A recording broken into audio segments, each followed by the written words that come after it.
A group of protesters in Kenya have stormed the country's parliament. They are up in arms over the newly proposed finance bill.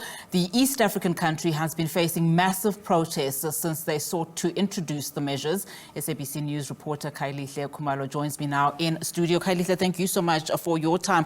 Of course, social media is ablaze following this latest incident. But before we get there, perhaps, Kaya, give us, a context around this controversial bill.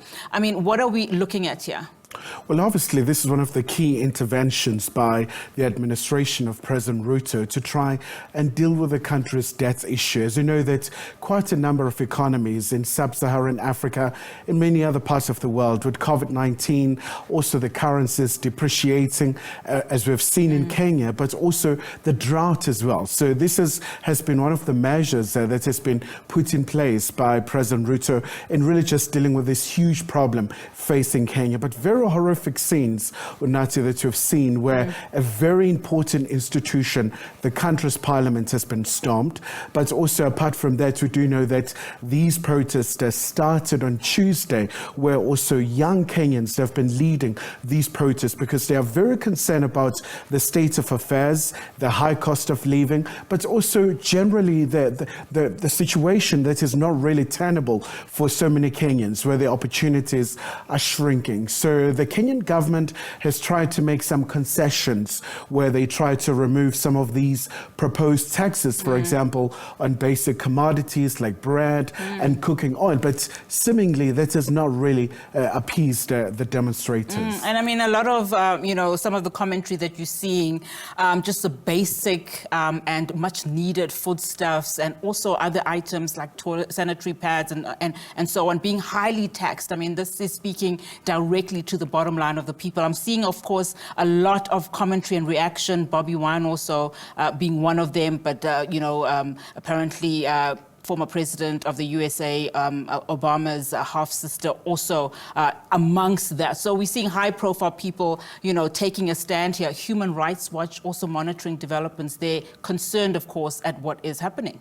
Well, that's right, especially because the conduct of the law enforcement agencies, for example, the reports that we're getting is that some fatalities have been recorded and so many people have just been injured during the course of the scuffles that have just been unfolding. But also all of this happens, Unati, as Kenya globally has been gaining prominence. I mean, we saw President Ruto going to the White House, but also recently where Kenya got declared as a non-ally of NATO, first one for the African country to have such a status. So this is such a very critical time, but also the sense of disappointment for the Kenyans comes at the time where 2 years ago, we saw President Ruto taking office. And one of the key issues that really he promised was that he's going to represent the poor, he's going to address the economic challenges facing the country. In fact, I mean, Ruto won that election at the back of, saying, of course, that he is going to champion the needs of the poor. And concerningly, of course, this bill is still under debate. So nothing has happened yet, but has William Ruto actually given a formal statement? What is he saying? Well, at this point in time, we do understand that President Ruto made an undertaking this past Sunday that he's willing to have a dialogue with the protesters. In fact, he commended them for the activism that they displayed, but also showing that this is quite a very important time for Kenya, but also facing the competing priorities where you have the social needs, but also fixing the economy as well, remaining as a very important issue. As you know, that recently Kenya has been engaging with the International Monetary Fund, looking at ways of making sure that they deal with this massive debt burden. Any reaction internationally and concerns, of course, of what is happening, just given the sheer level of retaliation by law enforcement authorities? Because, I mean, we've seen violent protests, coming out from Kenya. But in this particular one, we are seeing, of course, the aggression seemingly coming from, the police. I mean, any, form of kind of reaction from the international world?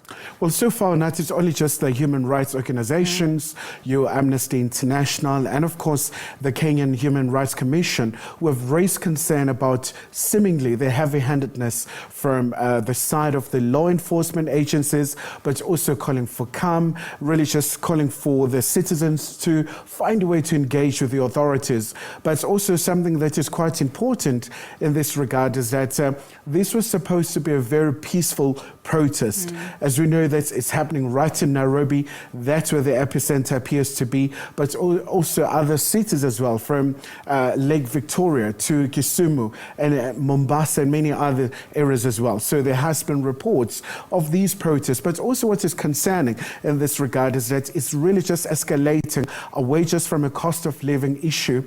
Others are calling for President Ruto to step down. Some Kenyans are calling for the new government to take over so that they can have the government who will take into consideration that this is a very harsh time for them in terms of the cost of living, in terms of the lack of opportunities, but also this sense of disillusionment that is really prevailing. In a very important country geographically, this is East Africa's powerhouse.